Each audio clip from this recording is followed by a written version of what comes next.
Bismillahirrahmanirrahim. Assalamu alaikum students. Hope you all are good. Today we will do exercise 9A of book D3 and we will do questions of basic level from question number 1 to question number 6. Let's start students. Now students exercise 9A में जो है ना वो एक concept है angle of elevation का और angle of depression का, वो हम थोड़ा सा जो है ना अंडरस्टैंड कर लेते हैं। देखिए ये एक हो गई हॉरिजॉन्टल लाइन, ठीक है। इधर जो है ना कह लें कोई खड़ा है तो जो है ना वो देख रहा है, ठीक। ये उसका angle horizontal line of site भी है जो कि स्ट्रेट लाइन है। अगर इधर से कोई ऊपर की तरफ देखता है ना और वो जो एंगल बनता है किसी पोल की तरफ या कुछ इस तरह जो है ना, जो ऊपर की तरफ उसकी साइट होती है वो जो होती है ना वो हमारा होता है एंगल ऑफ एलिवेशन, ठीक। ये ऊपर की तरफ देखें तो वो एंगल ऑफ एलिवेशन है, ठीक है। और ये जो एंगल ऑफ एलिवेशन है ना ये हॉरिजॉन्टल लाइन के साथ जो है ना उसने बनना है, ठीक। और अगर कोई नीचे की तरफ देखता है, ठीक है, तो वो क्या है, एंगल ऑफ डिप्रेशन, ठीक स्टूडेंट्स। और ये भी आपने बात याद रखनी है कि जो एंगल ऑफ एक देखने की जो एंगल ऑफ इधर एक हॉरिजॉन्टल लाइन के साथ जो है ना एंगल ऑफ एलिवेशन जो है ना वो एंगल ऑफ डिप्रेशन के जो है ना वो इक्वल होगा, ठीक स्टूडेंट्स। और ये बनेगा किसके साथ, हॉरिजॉन्टल लाइन के साथ बनेगा, ठीक है। ये बिल्कुल जो इसकी स्ट्रेट लाइन एक होगी देखने की उसके साथ जो है ना ऊपर और फिर वो नीचे की तरफ जो है ना वो एंगल बनेगा, ठीक है। ये इतना सा एक बेसिक कॉन्सेप्ट है इसको एक्सरसाइज के अंदर, इसको जो है ना वो हम साथ साथ क्वेश्चंस में देखते हैं, ठीक है, आपका क्लियर हो जाएगा further. Question number 1. Lixon standing at P in flying a kite attached to a string of length 140. The angle of elevation of the kite K from her hand is 58 degree. Assuming that the string is that, find the height of the kite above the hand. ठीक, अब जो इधर हमें situation दी गई है वो ये बोला गया कि ये जो है ना ये काइट है, ये काइट फ्लाई कर रही है, ठीक है। ये काइट फ्लाई कर रही है और ये जो है ना इसके हैंड से जो है ना ये एंगल बन रहा है 58 का, कि उसके हैंड से जो एंगल काइट जो है ना वो इतनी दूर है और वो जो एंगल बना रही है, और ये जो है ना ये हॉरिजॉन्टल लाइन के साथ देखें ये, और ये फिर क्या है, एंगल ऑफ एलिवेशन है क्योंकि ये ऊपर की तरफ है, ठीक स्टूडेंट्स। जो ऊपर की तरफ जाएगा वो एंगल ऑफ एलिवेशन होगा, ठीक। अब हमने फाइंड क्या करना है, फाइंड हमने करनी है ये हाइट की, काइट के कितनी वो जो है ना वो हाइट पर है। अब इधर ट्राइंगल क्या बन रही है, राइट एंगल ट्राइंगल बन रही है। और आपको इस बात का अंदाजा है कि जो है ना राइट एंगल ट्राइंगल के अंदर जो है ना वो हम अप्लाई करके रेशियोज अप्लाई करके ट्रिग्नोमेट्री की जो है ना तो जो है ना वो हम जो है ना वो फाइंड आउट कर लेते हैं, ठीक है। देखिए इधर आपको एंगल भी गिवन है, एंगल गिवन है। इस एंगल के अकॉर्डिंग जो है ना हम अपना प्रीवियस नॉलेज को अगर रिकॉल करेंगे तो इस एंगल के ये जो है ना ये ऑपोजिट है और ये हाइपोटेन्यूज है, ठीक स्टूडेंट्स। ये हमारा ऑपोजिट है और ये हाइपोटेन्यूज है, ठीक है। तो इसके ऊपर जो है ना वो हम साइन की जो है ना वो ट्रिग्नोमेट्रिक रेशियो को अप्लाई करेंगे और इसको जो है ना वो हम फाइंड आउट करेंगे, ठीक स्टूडेंट्स। इधर आ गया और इसको जो है ना वो आप सपोज कर लें या क्यू है, इसको जो है ना वो एच बोल रहे हैं, ठीक है। यही हमने फाइंड आउट करनी है, इसको जो है ना वो आप एच बोल लें। लेट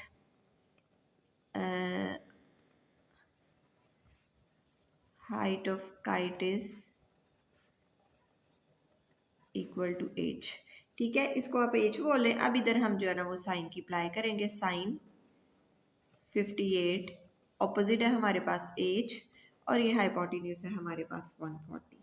इसको हम सॉल्व करेंगे तो हमारे पास हाइट आ जाएगी, very simple, H multiply by sine 58 degree multiply by 140, ठीक स्टूडेंट्स। इसको आप सॉल्व कर लें, साइन 58 multiply by 140, ठीक स्टूडेंट्स, एंड वी गेट 118.7। आप इसको जो है ना राउंड ऑफ करके 119 भी लिख सकते हैं, ठीक है, 119 और ये सेंटीमीटर्स में सेंटीमीटर्स, ठीक students. And this is the answer of question number 1। Now students, question number 2. Two buildings on level grounds are 120 meter and 85 meter tall respectively. Given that the angle of elevation of the top of the taller building from the top of the shorter building is 13.9, find the distance between the two buildings. ठीक, अब जो है ना आपको इधर situation दिया गया है कि जो है ना जी स्टूडेंट्स दो बिल्डिंग्स हैं, ठीक है, एक ये बिल्डिंग हो गई और एक ये बिल्डिंग हो गई, ठीक। ये एक बिल्डिंग है 85, एक बिल्डिंग है 120, ठीक, इस ये जो है ना ये इनका हो गया। और आपने जो है ना वो कह रहे हैं जो given that the angle of elevation from the top of the taller building from the top of the shorter building is, ये जो है ना ये एंगल जो है ना ये हमारे पास है कितना आ गया 39.3, 33.9। ठीक है, ये हमारे पास एंगल ऑफ एलिवेशन आ गया और ये स्ट्रेट लाइन के साथ होता है। ठीक है, हॉरिजॉन्टल लाइन के साथ जो है ना ये एंगल बनता है। ये हमारा 39.9 बन गया। और जो है ना ये डिस्टेंस जो है ना ये दोनों के बिल्डिंग्स के बीच, ये शॉर्टर बिल्डिंग है, ये जो है ना टॉलर बिल्डिंग है। ठीक है, इन दोनों का जो डिस्टेंस है ना वो हमने जो है ना फाइंड आउट करना है। ठीक स्टूडेंट्स, अब इधर हमें ये गिवन है, ये जो है ना ये हम फाइंड आउट कर लेंगे। ये हम किस तरह फाइंड आउट करेंगे, ये टोटल 120 है, ये 120 में से हम 85 माइनस करें तो हमारे पास जो है ना ये वाला डिस्टेंस आ जाएगा।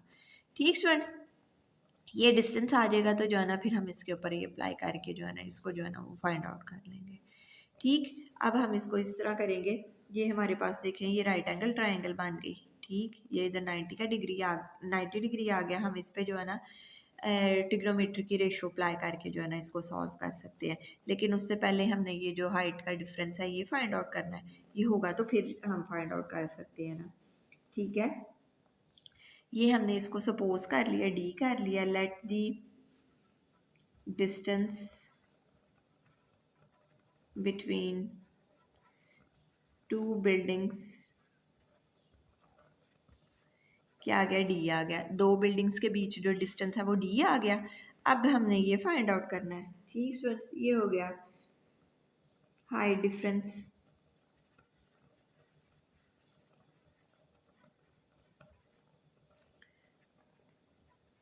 Between two buildings. ठीक, ये आ गया 120 माइनस 85, ये इधर 120 माइनस 85, ये आपके पास आ गया 35 आ गया। ठीक स्टूडेंट्स, ये 35 विंगा 35, ये 35 आ गया। अब देखिए हमारे पास ये इसके अकॉर्डिंग ये ऑपोजिट है और ये इसकी बेस है। ठीक है, तो इस पे जो है ना ट्रिग्नोमेट्री की रेशो जो है ना वो टेंजेंट जो है ना वो अप्लाई होगी। तो इट्स मीन्स के जो है ना वो 33.9 जो है ना वो किसके इक्वल है, ऑपोजिट है आपके पास 35 ओवर डी। डी हमने फाइंड आउट करनी है, इसको क्रॉस मल्टीप्लाई कर देंगे। 35, 33, 10, 33.9। ठीक फ्रेंड्स, इसको जो है ना वो आप सॉल्व कर लें। 35 डिवाइडेड बाई 10, 33.9, ये हमारे पास आ गया 52.1। इसको कर लें। ठीक है, ये राउंड ऑफ करके जो है ना आप इसको 52.1 वो जो है ना मीटर्स में। ठीक फ्रेंड्स, तो ये हमारे पास डिफरेंस आ गया। Difference between the two building is 52.1। ये हमने डी फाइंड आउट कर लिया। यही हमने इस क्वेश्चन में करना था। Now question number 2 is solved. Now students, question number 3. At a certain time in a day, a church spire PQ 44 metre high. ठीक है, ये जो है ना चर्च का स्पायर जो उसका ऊपर गोल सा होता है ना चर्च का, वो ऊपर शेप के बारे में है। ठीक है, उसकी शेप ये जो है ना ये कितना है, ये 44 मीटर हाई है। Casts a shadow PR RQ 84 metre long. अब ये जो है ना शेडो कास्ट कर रहा है इतना लंबा जो है ना। Find the angle of elevation of the top of the spire from the point R. ठीक है, अब इधर से जो है ना इसके इस शेडो से जो है ना इसका एंगल ऑफ एलिवेशन जो है ना वो हमने फाइंड आउट करना है। ठीक स्टूडेंट्स, वेरी सिंपल। अगर हम इधर देखें तो इधर हमें क्या क्या चीज़ें प्रोवाइड की गई हैं। ये इधर 44, इस एंगल के जो है ना वो ये according to this is opposite और ये बेस। और ऑपोजिट और बेस का पता है आपको जो है ना वो टेंजेंट का फॉर्मूला अप्लाई होगा, टेंजेंट की रेशियो अप्लाई होगी और जो है ना वो हम इसको सॉल्व कर लेंगे। Very simple. ठीक है, ये आप कर लें। लेट एक्स, एक्सिस को कर लें या थीटा कर लें, is the angle of elevation of the top of the spire from the point R. ठीक है, ठीक है, ये जो है ना हमारा एंगल ऑफ एलिवेशन हमने सपोज कर लिया। और ये इधर आ गया 10x ऑपोजिट और ये बेस 84। ठीक है, इसको जो है ना 44 divided by 84, we get 0.523, tan inverse 0.523. ठीक है, शिफ्ट दबा के 10.523, ये आपके पास आ गया 27.60। ठीक है, एक्स की वैल्यू आ गई 27.60। ठीक स्टूडेंट्स, और यही हमने फाइंड आउट करना था दी एंगल ऑफ एलिवेशन। ये एक्स हमारे पास आ गया। Now students, question number 3 is also solve, very simple. Question number 4. A building is 41 meter high given that the angle of depression of a fire hydrant from the top of the building is 33 degree. Find the distance between the fire hydrant and the foot of the building. जो है ना वो हमने find out करने हैं, जो है ना एंगल ऑफ डिप्रेशन जो है ना वो हमें गिवन है, और हमने डिस्टेंस फाइंड करना है फायर हाइड्रेंट में और जो है ना foot of the building. Fire hydrant होता है आग बुझाने के लिए जो होते हैं ना पंप्स लगे होते हैं, उसके लिए जो है ना वो, ठीक है, उसको हम कहते हैं फायर हाइड्रेंट। ठीक है, अब स्टूडेंट सिचुएशन इधर ये है कि एक बिल्डिंग है, ठीक है, ये बिल्डिंग हो गई। बिल्डिंग जो है ना वो कितनी मीटर हाई है, 41 मीटर हाई है। ठीक है, ये बिल्डिंग 41 मीटर हाई है और इधर जो है ना कोई फायर हाइड्रेंट है। ठीक है, इधर फायर हाइड्रेंट है और ये जो डिस्टेंस जो है ना इनके बीच जो है ना फुट से लेके इधर तक जो है ना वो हमने फाइंड आउट करना है। साथ जो है ना वो आपको जो है ना वो उन्होंने जो है ना वो एंगल ऑफ डिप्रेशन दिया हुआ है। ठीक है, एंगल ऑफ डिप्रेशन क्या होगा, ये इधर तक फायर हाइड्रेंट है। ये एंगल ऑफ डिप्रेशन हमेशा होता है हॉरिजॉन्टल लाइन के साथ। ठीक है, ये हॉरिजॉन्टल लाइन होगी। ये इधर जो है ना एंगल ऑफ डिप्रेशन आपको दिया हुआ है 33 डिग्री। ठीक, इस बात की आपने मिस्टेक नहीं करनी कि ये जो है ना ये वाला angle of depression, this is not the angle of depression.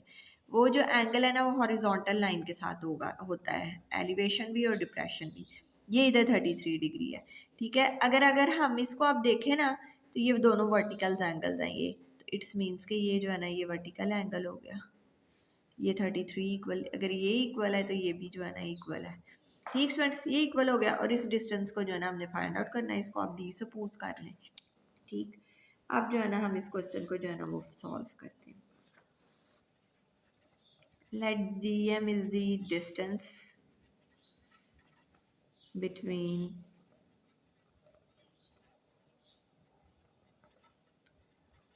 Building and fire hydrant. ठीक है, ये डिस्टेंस हो गए इनके बीच ये। अगर अब हम इधर देखें तो इधर जो है ना वो हमारे पास जो है ना ये हम इधर रेशो अप्लाई कर सकते हैं। हमारे पास इसके अकॉर्डिंग ये ऑपोजिट और बेस हमने फाइंड आउट करनी है। तो इधर जो है ना हम tan की जो है ना वो रेशो, ट्रिग्नोमेट्रिक रेशो को जो है ना वो अप्लाई करेंगे। tan 33 opposite over base. ठीक है, इसको क्रॉस मल्टीप्लाई कर दें, डी इधर चले गया 41 tan 33 डिग्री, इसको जो है ना वो आप मल्टीप्लाई कर दें। 41 divided by tan 33, we get 63.1। ठीक, ये हमारे पास डी आ गया 63.1 मीटर। ठीक स्टूडेंट्स, और यही डिस्टेंस हमने फाइंड आउट करना था। Now students question number 4 is solved. What is 65.7 meter away from the base of a cliff? Given that the angle of depression of the board from the top of the cliff is 28.9 degree, find the height of the cliff. अब इधर जो है ना उन्होंने हमें बता रहे हैं कि जो एक बोट है ना वो बेस ऑफ द क्लिफ से जो है ना वो इतनी दूर है। ठीक है, ये एक क्लिफ हो गई। ठीक है, इसकी हाइट हमने फाइंड करनी है। ठीक है, इसकी हाइट हमने फाइंड आउट करनी है और ये डिस्टेंस उन्होंने हमें प्रोवाइडेड है। ठीक है, ये डिस्टेंस है आपके पास जो है ना वो 65.7 मीटर। ठीक स्टूडेंट्स, ये डिस्टेंस प्रोवाइडेड है, ये एज हमने फाइंड आउट करनी है और उन्होंने जो है ना आपको एंगल ऑफ डिप्रेशन दिया हुआ है। ठीक है, इधर से जो इधर तक। ठीक है, ये जो है ना ये स्ट्रेट लाइन के साथ, ये हॉरिजॉन्टल लाइन के साथ, ये जो है ना ये इधर आ गया। ठीक है, ये एंगल उन्होंने हमें दिया हुआ है 28.9। ठीक है, ये और फिर ये एंगल जो है ना इसके इक्वल होगा, ये vertical angles are equals this equal to 28.9। ठीक स्टूडेंट्स, ये 28.9 के इक्वल होगा। अब जो है ना हम इस पे ट्रिग्नोमेट्रिक रेशियो अप्लाई करके जो है ना इसको फाइंड आउट कर सकते हैं। ठीक है, कौन सी रेशियो अप्लाई होगी, देखिए हमारे पास ये परपेंडिकुलर है, इसके एंगल के अकॉर्डिंग ये ऑपोजिट है और ये हमारे पास बेस। ठीक है, तो वो किस में अप्लाई होती है, tan में। ठीक है, tan है हमारे पास 28.9, ठीक, और ये आ गया हाइट ओवर 65.7 मीटर। ठीक स्टूडेंट्स, इसको जो है ना वो आप क्रॉस मल्टीप्लाई कर दें, H is equal to tan 28.9 multiply by 65.7।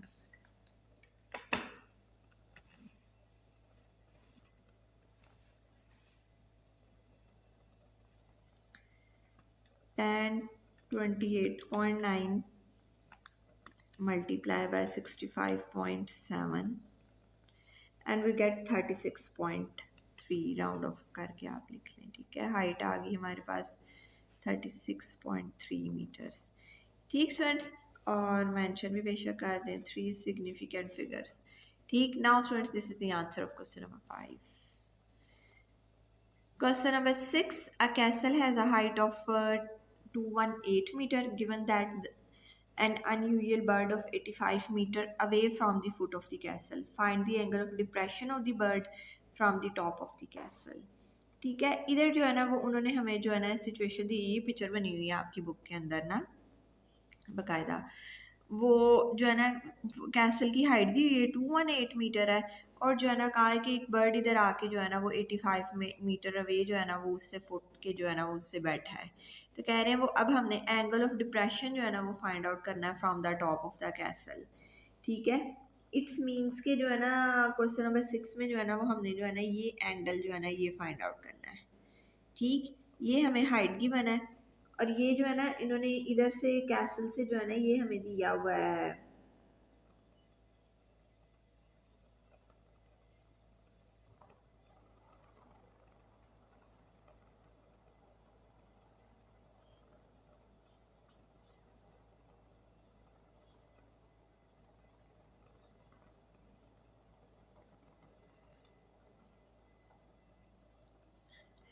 Ji students, ये जो है ना ये बेस पे इधर जो है ना वो बर्ड बैठा हुआ है। ठीक है, और जो एंगल इससे बन रहा है एंगल ऑफ डिप्रेशन इधर से कि वो नीचे की तरफ वो ये जो है ना ये आ रहा है।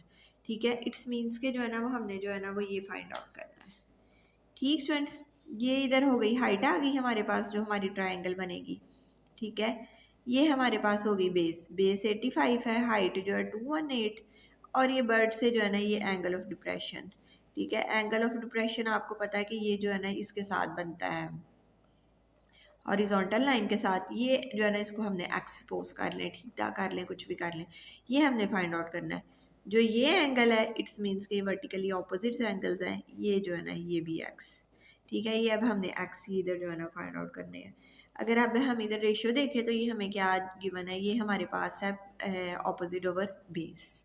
ठीक है ना, tan की जो है ना वो हम अप्लाई करेंगे और इसको जो है ना वो फाइंड आउट करेंगे। ठीक स्टूडेंट्स, ये हमारे पास आ गया tan x। ठीक, ये इधर आ गया ऑपोजिट है हमारे पास 218 ओवर 85। ठीक है, इसको सॉल्व कर लें आप, tan x 218 divided by 85 we get 2.56, x is equal to tan inverse 2.56, shift tan inverse answer and we get 68.7, round of करके आप लिख लें, x is equal to 68.7 degree.